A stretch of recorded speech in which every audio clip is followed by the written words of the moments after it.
Hello, hello, and welcome back to the Business First Creatives podcast. Guys, today's treat is I am bringing another Disney lover to you. Annie, good morning and welcome to my podcast. How are you today? I'm so good. How are you? I am fantastic. Guys, just so that you know, we were like midstream in a sentence, and I basically told Annie to shut up and save it for the podcast. And then I hit record. And so, I like to be honest around here. So, Annie, tell my listening audience, besides you being a Disney lover, what you do, who you serve, and where you're located. And then we're going to talk about all the goodies.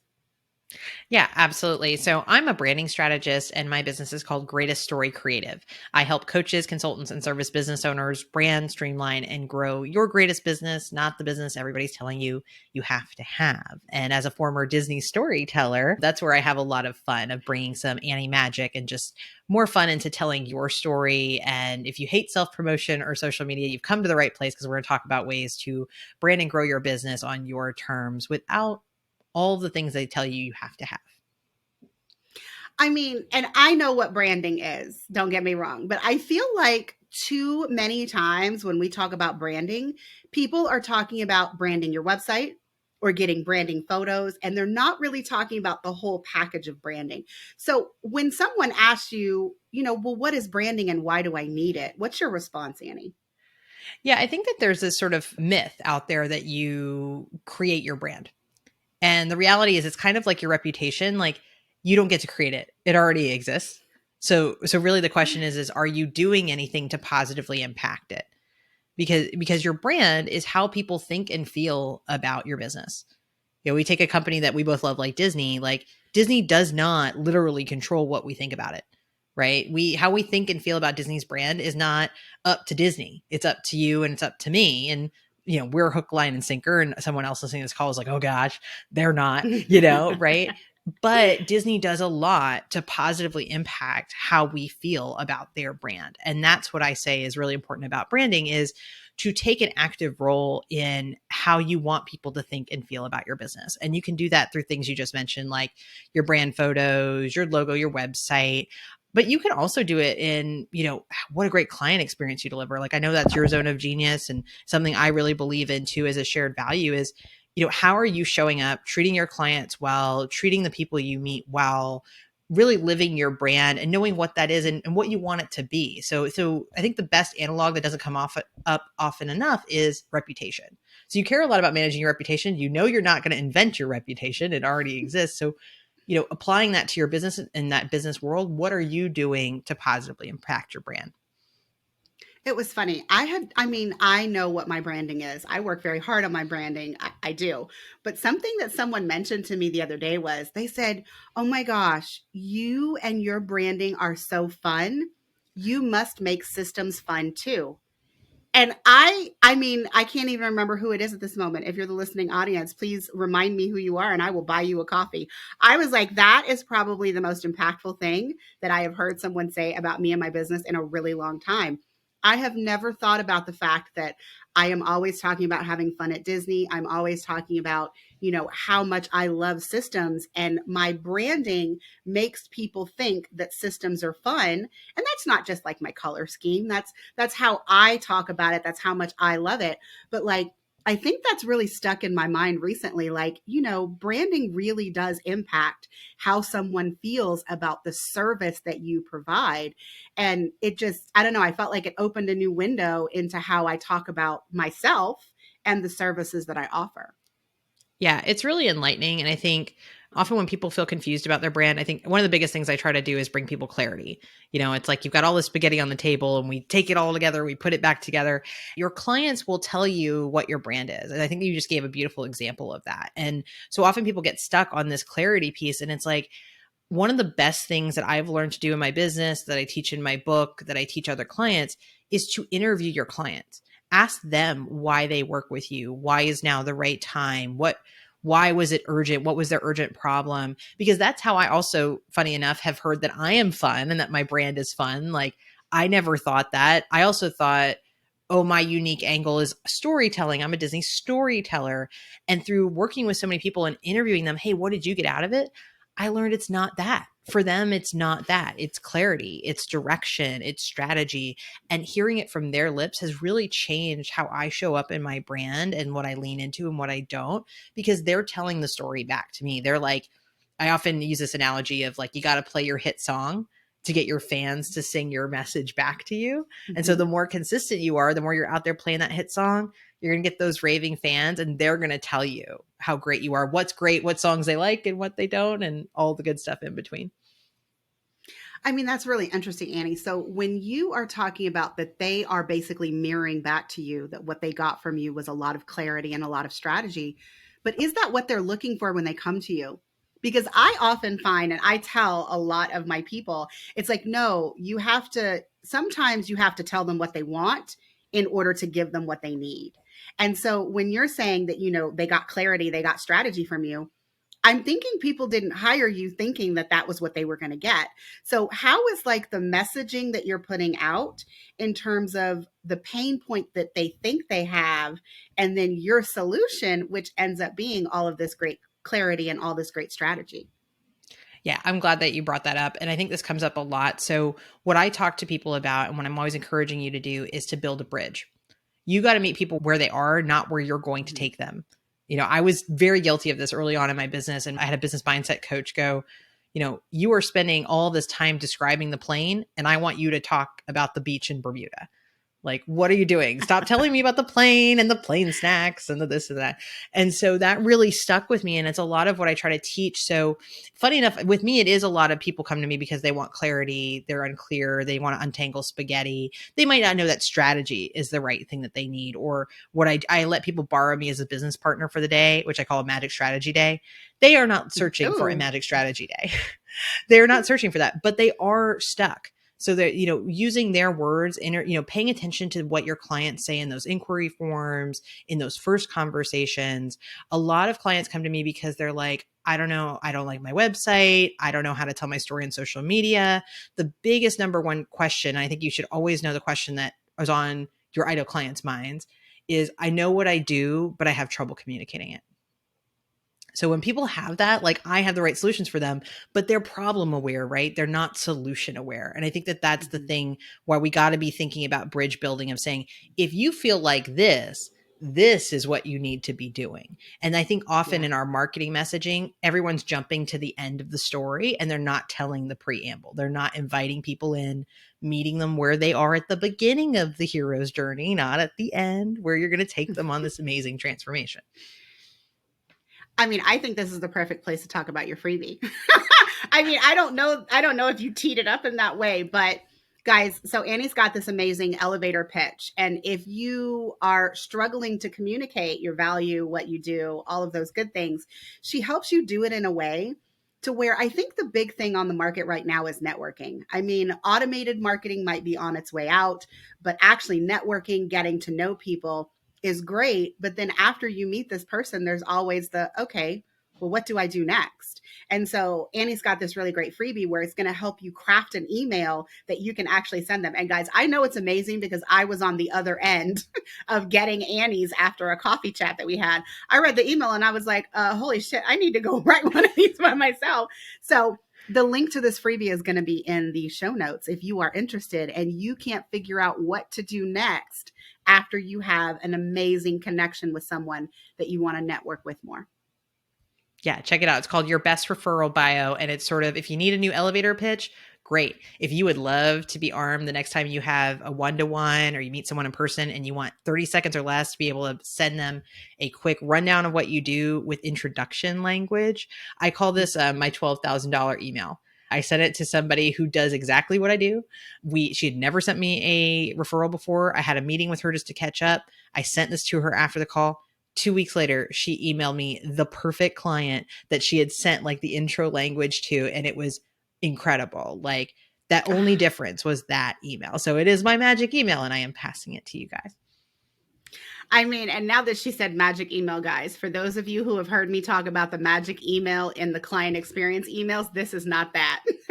Yes, Annie is you not do have telling your you to own cut magic someone off. email. Yeah, and get closure. Well, and it's actually not my magic email, Annie. Somebody else wrote it. And I keep forgetting to like give them proper credit. Again, guys, I can't remember the name. It'll be in the show notes. But it's this email that, after you've gone through your pitch to someone and you've done the follow up, this is the email that gets you the closure. It's like, okay, maybe you went a different direction. No need to reply. Your inquiry will close today, just so that you can get someone to give you a no, I'm not willing to work with you, or I found someone else, or I'm still thinking. I mean, I love closure. And so just to make sure that it's clear, guys, this magic email is not that magic email. Okay, so let's continue to talk about strategy. So someone comes to you and they don't know what actually, let's back up, Annie. Why is your brand story important? Because I know I was guilty of this in the beginning of my career. I was like, why do people need to know why I opened my photography business? Like, why is that relevant to the amazing photographs that I'm going to give them? So, can you put it into perspective as to why our story matters beyond the service that we're providing? Yeah. Yeah. I think it's a really fair question. And I would say that, when's the last time you invested more than $1,000 with someone you didn't know, like, and trust? Who do you trust to help you, to change your life, to have an impact on your life? Your friends, the people you have relationships with. And I would you be hard pressed to find a friend that you don't know a little bit about who they are versus what they Mm-hmm. are or what they do? And I think online marketers have done a really good job in the past many, many years selling us on, we had to have the webinars and the funnels and the followers. But what they're not, I think, disclosing to all of us is all they're teaching you how to do is scale relationships. Mm, Everything is relationship building. And so a lot of what I teach in my book, Establish Yourself, and in my practice is you don't have to grow using TikTok, using email marketing, all these fancy tools if you're willing to do the legwork to scale relationships on your own.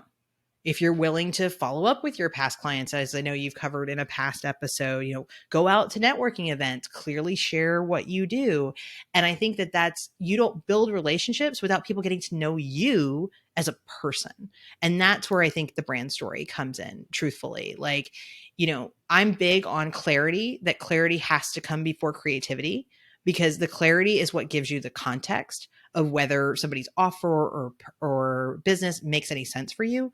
But I think it's the story that makes them invest, that really builds that trust level. Like, you can't have only clarity. Clarity without a story doesn't connect. A story with no clarity around it doesn't resonate, doesn't connect either. So I sort of see them as Batman and Robin. I'm going to ask you a follow up question, but before I get there, you just said something really interesting. So you said, have you ever paid someone $1,000 when you didn't really get to know them? But does that mean that your brand story is more important the more you charge for your service? I think so. Yeah. I think Okay. so, because I mean, that was what I got. yeah. Well, I just think, I think that that's true. Think of you as yourself as a consumer and who you hire. You scrutinize. The more money you spend, the more trust I think needs to be there. Right. That's why so many people offer free things, because it removes any sort of concern in most cases. There's lots to be said about free, but in general, I've offered free things. You offer free things. We just talked about a free thing I offer, right? That is the Mhm. no risk way into working with me. The next step is a book, right? Like, there's that way up the ladder to do that. But people are not going to spend $1,000, $5,000, $10,000 working with me unless they've talked to me, unless they get a good vibe from me, unless they have some sort of connection. And I think telling your brand story, showing up and being, it's not just, hey, I do branding. It's like, I do branding because I learned how to do it at Disney. And I'm from a lifelong, series of entrepreneurs, and I've written 2 books on this subject. I show up as the expert, but the expertise has to come out through your story, through how you talk about what you do with confidence. And I call this, it's like kind of the first step of a 3-step framework. Embrace your story. Are you showing up to your conversations? As Brene Brown says, you've got to own your story. I say you've got to embrace it. You've got to, like, wholeheartedly put your arms around and go, I may not have the perfect path to what I'm doing, but I'm going to show up to this conversation, networking, sales, or otherwise, confident that I have something of value to offer from my story. So the confidence, I feel like I have been talking to people about confidence on every single episode on this podcast, because the confidence does come from knowing what you offer has value, but the confidence also exudes when you are telling your brand story. And so another thing that's come to mind is for photography, for example, because there's a sea of photographers and we're all basically offering the same like thing that you can hold in your hand if you print them, which is photographs. But the way that each of us do the service and how we began offering the service is unique to all of us. So even if there's another documentary family photographer up the street who offers the exact same end result, you know, a great documentary family session that everyone enjoys, what differentiates, let's assume that the price, the amount of time I spend with them, the deliverables is all the same. But what is going to differentiate me from that other photographer is my brand story. It is how I come across on my social media, on my website, the type of bond that we possibly form when we have a conversation. And so it is more than just the offer, it is how you are putting your brand story and then how that client connects to it. Because I just feel like that's another alignment check. I mean, if I put my brand story out and the person that I'm talking to doesn't feel connected to it, well, then it's probably not a good fit for my services, right? Well, for the kind of service you provide, which is very relationship driven. And I think for those of us who are listening, I think almost all of our businesses are relationship driven. And so you don't like, I kind of go back to my original line of thought is, you know, in some degree, these people who spend this kind of money with you become some form of friend with you. You know, if you're Mm-hmm. lucky, I mean, I have dear friends, people who've basically like become like a godparent to my child who started out as clients for me or started out as networking connections. And not everybody gets that experience, but I think that shows the potential of it, right? And that's why I think photographers, let's take them as an example, because I know this is an audience that listens to this a lot. And Mm-hmm. I would just say I hear so often people are so frustrated and they think, I have to stand out. How am I going to stand out? Right? That's always the question. And I always say that I think that that's the wrong question. I think people really need to worry more about understanding than they do about standing out. And what I mean by that is the clarity that they're so worried that they think originality is the only way to grow a business, that if they use some clever tagline or message on their website, or, you know, we probably hear this, you probably could go for days about people who are calling themselves like fine portrait artist or something, but they actually do family photos. And it's really confusing for their ideal clients if they call themselves that, but they're calling themselves that because they want to stand out. Like that's the difference. And that goes back to our conversation about building bridges, is you got to start with language that your clients actually use. It's fine if you have your unique spin, you know, how you're showing up, how your process works, what you offer, and who you are, who they're going to be developing this bond or relationship with. That should all be part of it, but it doesn't need to be dressed up. It doesn't need to be the most original thing. And I can tell you, having written 100 plus brand voice guides, there are only so many words in the English language. Right. So only so many words. I've asked Chat GPT these questions. You know, there are only so many words that mean X, Y, or Z or mean photography. It's not, I don't think originality is the marketing strategy we've all been sold it is. Like that's one of the biggest myths I'm trying to undo in my practice and when I show up and teach is like, you feel like you are stuck in this behavior bottleneck because you think there's some perfect message out there. There isn't. You would be much better served to just slap on, I'm a photographer, and start showing up as who you are, talking about your offer, and just offering your services, you know, showing up confidently, being in the right rooms, like talking Mm-hmm. about it, worrying less about relying on originality to do all your marketing for you. Because it's not going to do that. And in some cases, it's going to repel people who don't get what you do because you confuse them with creativity. Simple is best. Creativity is not always clever. I mean, sometimes Correct. if you're giving someone a phrase and they can't figure out what you mean, they are just going to move on. If they are confused by what you're putting out there, they're looking for a family photographer and you are calling yourself something wildly different, they are going to move on because they are not sure if what you are offering is what they are actually seeking. The context has to So, come before the creativity. Absolutely. Every time. yes, absolutely. So let's talk about like finding your brand story. So if people are listening to this podcast and they're like, oh my gosh, I am so guilty of that. Maybe I need to excavate my brand story. What is the first thing that you tell people? Because you've already mentioned client interviews, but I feel like that's not the first step, or is it? So I kind of break this down in my book, Establish Yourself, Brand, Streamline, and Grow Your Greatest Business. I've got it right here on my desk. And I think that the first step is actually to narrow down what you are greatest at. So this may be even more relevant for people beyond the photography scope, but even so, this is, you know, it's the age old niche down thing, but I think it's really taking the data that you already have, looking back and going, what is that thing that I am so good at, that I'm profitable at, like I can offer profitably for my time, my clients love it, and I love doing it, and I'm uniquely prepared to do because of everything that's happened in my story. I think that to me, I always call this going from being the salad bar to being the chef. So it's Hmm. this idea of like, I don't know if you've been to Los Angeles. I know you've been down to Disneyland, but there's a amazing salad bar called Mrs. Winston's in right down in Santa Monica. And I would go there for lunches when I worked in the film industry, and they would have, every single ingredient, and I would go grab everything I liked and I would weigh it, pay whatever it was by the pound. And I realized that like mandarin oranges don't belong on Caesar salad.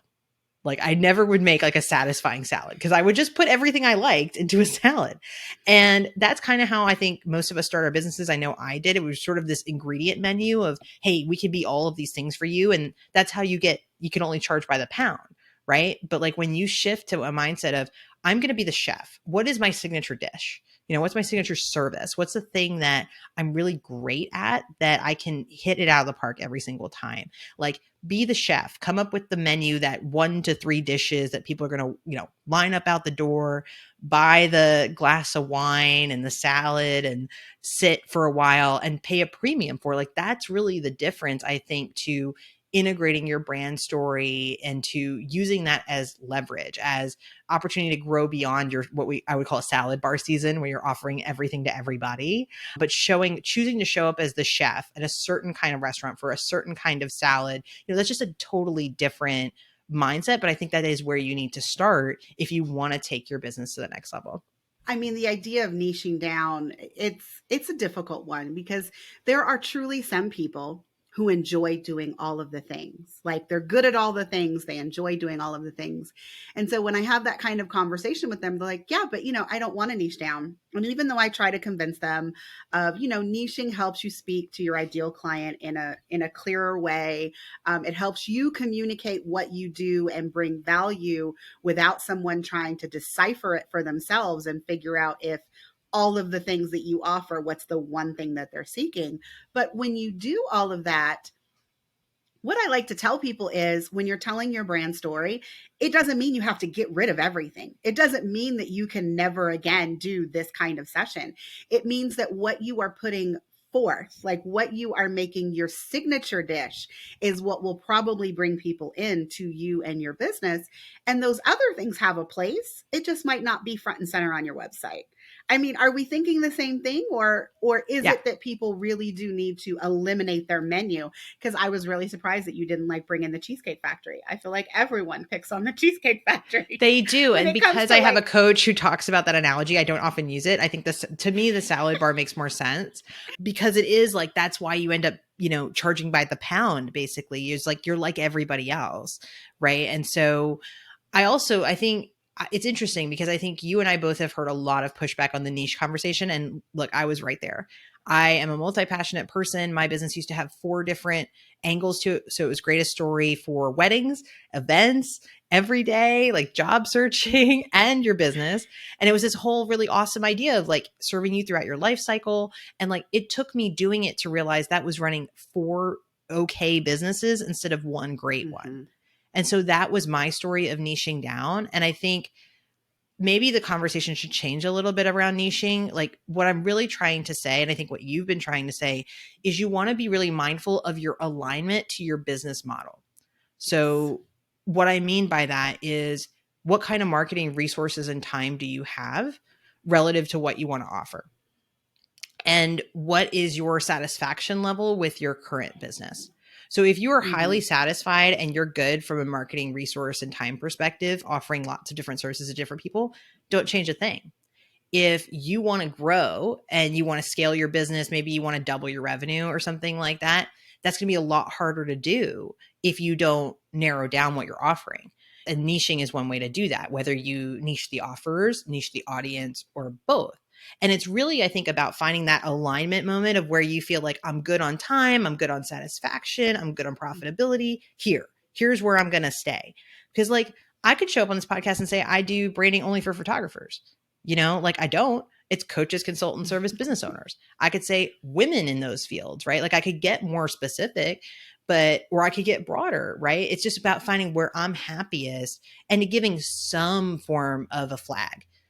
Picking a group that organizes themselves. Coaches and consultants have associations, right? So that makes it, easier for us to find matches across the board. But you can go farther down the pole, you can go higher up the pole, but it's truly about when people come to you and I know it can be frustrating from the coach or strategist perspective, someone coming to you saying like, well, I want to grow, but I don't want to change anything. And you're like, well, bad news. Or they bring me all of these things that they've been doing for their client experience. They're like, well, no, I need to do this. And I'm like, yeah, but this doesn't really make sense. So a big thing that I think, I'll pass this back to you. I don't know if you already tell your clients this, but one of the big things I'll tell people about that is you will change your mind if you track your time. So yes. A lot of business owners I know don't track their time, specifically the time that they spend on their marketing, like and outside their, like on their business versus working with clients. Because when you track your time, you make different business decisions. And that was the biggest eye opener for me of like how I wasn't being very profitable in all these other offers for all these other audiences. Like I knew the wisdom in niching down, but I was really reluctant to do it until I saw the data and was like, oh, yeah, this is not good. And is there a way for me to find that alignment? And so like you said, like there's also a big difference, I think, between what you market and what you sell. So you can, take clients who come at you from different angles that are not in your marketing, right? Say you work with women, but a great, male client comes to you, right? Like, fine, like you're going to still take them. It's about where you only have so much marketing time and resources. What are you going to put that into? You want to put that into your slam dunkers, your best fit clients that come across your email and you're like, yes, I can help you. You don't want to pander to everybody. But if everybody comes your way and you want to help them, fabulous. They don't have to be the same thing. And I think people have really married those concepts to the point that they've kind of held themselves back. Yes. I've actually been saying it on several recent podcasts because I started doing these system setups specifically for photographers. And then at one point I felt like maybe there weren't going to be enough photographers as clients, which I know is ridiculous. Annie, don't laugh at me. But so I started talking to creative entrepreneurs in general, like photographers and creative entrepreneurs. And I did that for a while. And then I had Rachel Griman on this podcast, which I'm going to link her episode in the show notes. And she basically yelled at me on the podcast and said, Colie, you're being super ridiculous. You are never going to run out of photographers. Stop doing that. So then I niched my marketing back down to continuously talk to photographers again. And what I finally had to figure out for myself is, if someone loves me and loves my brand story and loves the experience that I offer, they are going to hire me even if they're a dog walker from Los Angeles. Hello, Brittany. How are you doing?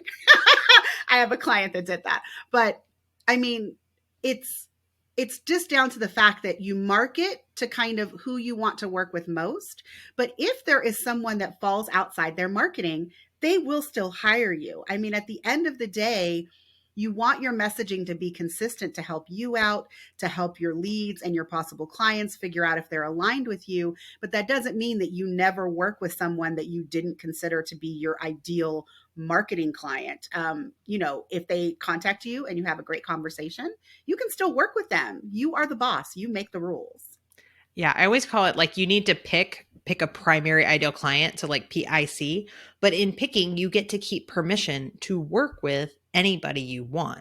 This is truly a strategy to make your life easier, right? So, the more specific you are when you talk to people, you're going to get more of those better fit clients. You're going to be able to grow and scale your business more often, but you still are going to get those random people who've never been to your website, right? Some friend of a friend recommended them, or even if they went to your website, they're still going to reach out to you. So I'm so glad that you've shared some of those examples. And it's interesting. Like, I think as much as people cling to standing out as a strategy, they don't cling enough to this as a strategy, to being more specific, to picking a group of people that you really are the best fit for. Like, that is the flag that we all need to be flying more, because I can't tell you how many times I go to sites and go like, who is this for?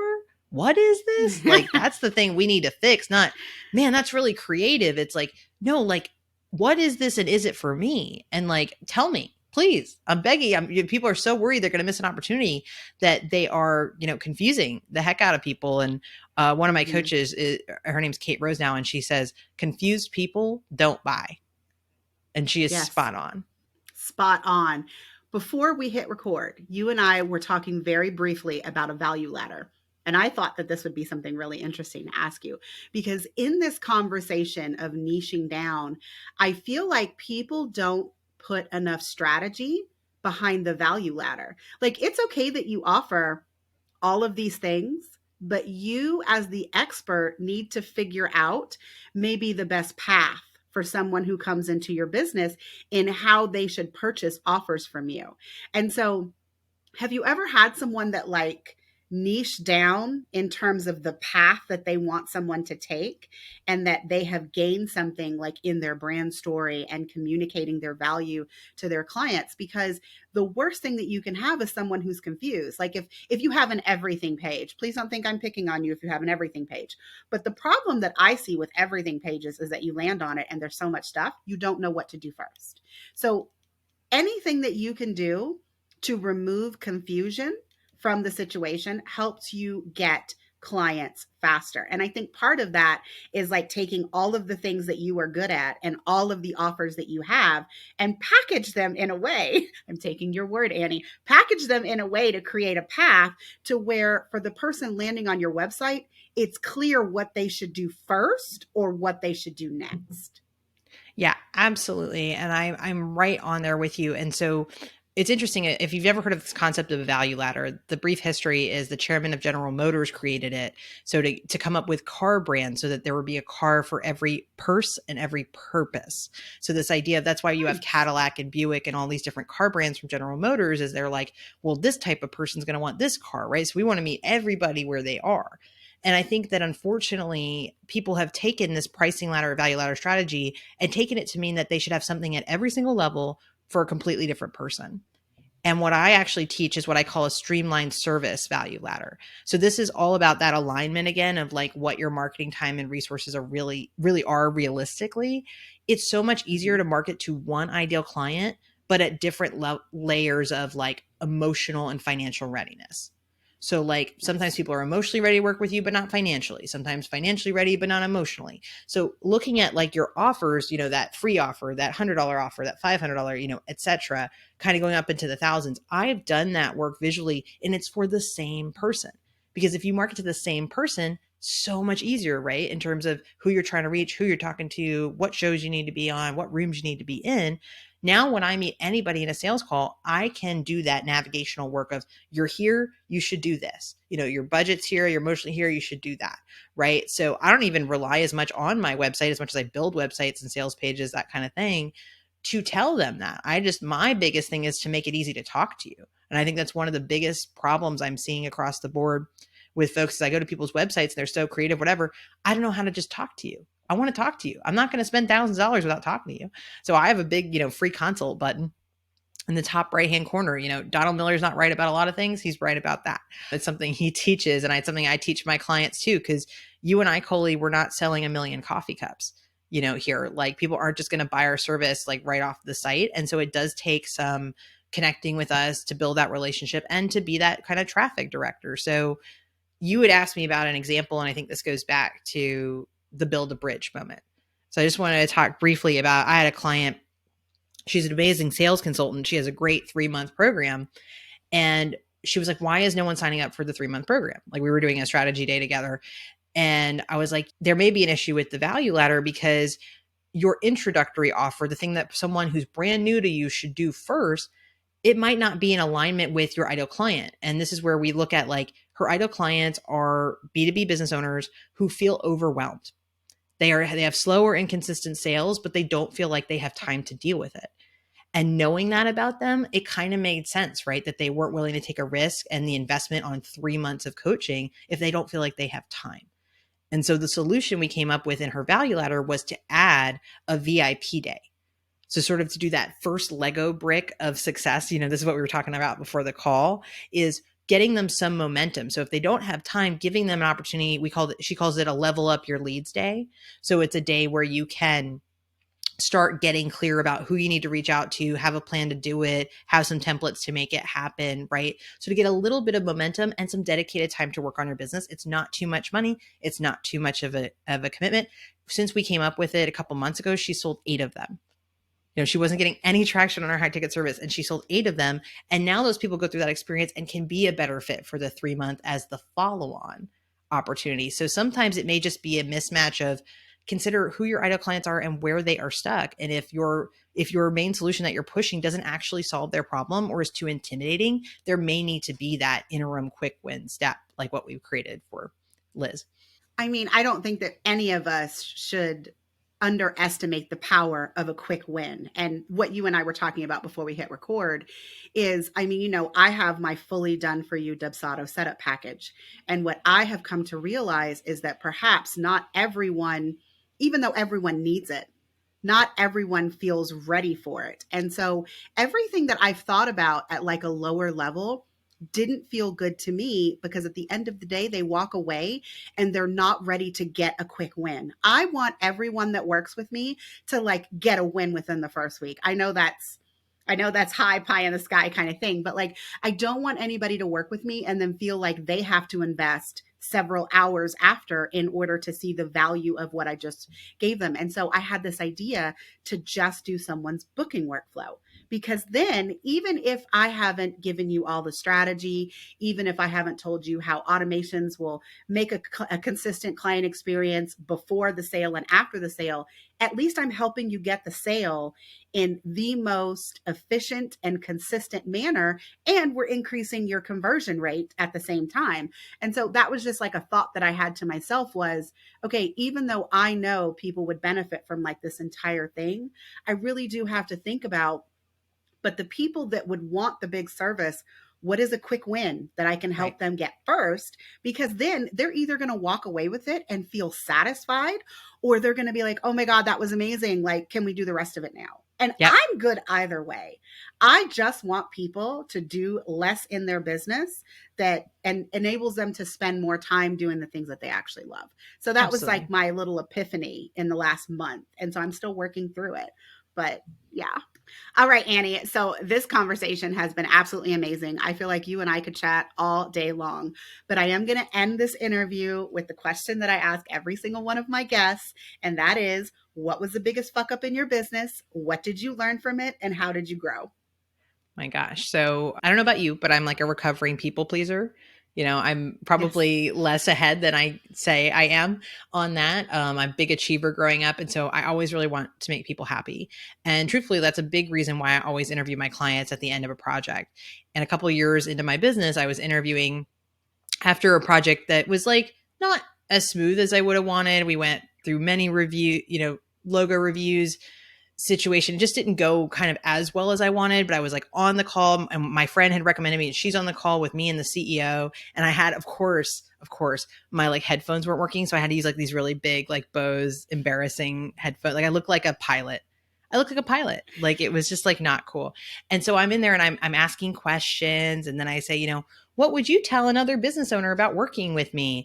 And the CEO kind of lowered the boom and was like, actually, we would hesitate and we wouldn't, and here's why. And like, I don't know if you had those moments where your like heart kind of falls into your shoes.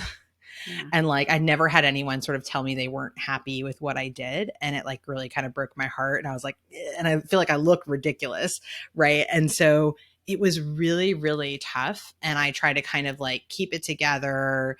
Thankfully, I'd done that enough. Like I'd had those moments enough to be able to like ask questions and to listen and to kind of, offer my perspective. In hindsight, it was a situation where I thought I was going to be working with one person, but it was a team. Like there was a lot of things that I could have done better in my process before working with this person to like make it a smoother Mhm. project or not have worked together to begin with because of a red flag or two. But in any case, like it gave me some practice with hearing some constructive criticism and showing up and like being able to manage the conversation. And it's something I take away that I always teach about this is like unhappy clients are unhappy whether or not you talk to them. So it's Mhm. really, really important, I think, to ask. And I think even better than to ask over an email, but to ask over a call. Like I always build in calls at the end of my projects to say, how did it go? What could I do better? And I still ask that question, even though it's a vulnerable question, even though I got my heart broken, because it leads to making the business better. And it really Yes. repairs the relationship. So this is someone who was not happy, had spent thousands of dollars, and it gave me an opportunity to listen to their concerns and say, I totally get that. Here's where I was coming from, but I respect your experience and what can I do to make it better. And they were like, oh, we're really happy with it now. It's just like the experience should have been better. And we had this great conversation, and she ended up sending me referrals for years, but to a different, better fit client. Because she was like, I think you're a better fit for coaches and consultants than for startup teams. And I'm like, you're 100% right. And I've learned that through this experience too. Like my process wasn't really built for that. I didn't really think this was that, right? But we all kind of figured out what we needed to do. So that is, my biggest F up to me was like the thing I just never wanted to have happen. Like it was so heartbreaking to have somebody not be happy. And, it's happened a few times since then, but I always feel better and braver for always asking the question. And oftentimes it's, hey, you couldn't have done anything, or, hey, this is this great idea I had that you could make your process smoother. Like I'm known for Mhm. how great my process is, but I can only get there if I'm willing to F up, right? If I'm willing to have my heart broken sometimes over not making a client happy. But I am so grateful to leave nearly every engagement not striving for perfection, but for greatness, right? So it's like that Yes. unhappy client is going to go tell a bunch of people unless I show up willing to listen, hear, and repair that relationship. So if you don't already interview your clients, this is one of the cornerstones. I call it fans and feedback. You got to ask. You got to ask them questions. You got to understand their experience, and you got to say, what can I do better? Even if you really don't want to hear what you could do better. Yes. Annie, I mean, that was really insightful. And I feel like what I walk away from that with is you don't know what you don't know. And so if you don't ask them, maybe you thought the entire thing went really well and you don't know what their perspective was. And like you said, I mean, you salvaged the relationship by having a conversation with them about it. And it ended up that not only did they send you referrals, but I mean, from what you just said, it really helped you refine who your ideal client was and who your services were a best fit for, which I mean, I think we can all relate because we've all had jobs where we thought it was good. And like at the end, we're like, okay, this is probably not the best person for my services. And so let me add this to my list of criteria that I'm asking questions and kind of filtering people either on my website or through my calls to make sure that I really am working with people that would benefit from my services the most. Because it's not always about who has the money. Everybody's got money, guys. And just because you provide a great service doesn't mean it's a great service for everyone. So I am so happy you shared that story with us. Yes, I always say the two most profitable words in business are yes and no. So it really matters what you say yes to and what and who you say no to as well, because that's a lot of protecting your peace and learning through that. That was such a powerful fundamental learning experience. And I'm so glad you brought up that notion of kind of filtering at the beginning too, because if I'd asked better questions, had a better clarity, I probably wouldn't have even taken that project on. And I would have saved myself the agony, saved them the agony of a not as smooth process as I would have liked. So it is a learning process, but I do think that kind of writing those words on the board that it's really okay to say no to business if you don't think you can hit it out of the park. And when you say no to a bad opportunity, you are making space for a good opportunity. There is nothing worse than having said yes to something that ends up being bad. And then the perfect opportunity comes along and you don't have the capacity because you said yes to someone who wasn't a good fit. All money ain't good money. Can we put that on a t-shirt? Annie, if the listening audience want to know where they can find out more about you and your brand on the internet, where can they find you? Well, they can always find me at greateststorycreative.com. And if you're curious about how to establish yourself or the book, you can check that out at howtoestablishyourself.com. Annie, thank you so much for coming on the podcast. This was an amazing chat. I know that everybody in the listening audience is going to enjoy it as much as I did. Well, thank you for having me. Yes. All right, everyone. That's it for this episode. See you next time.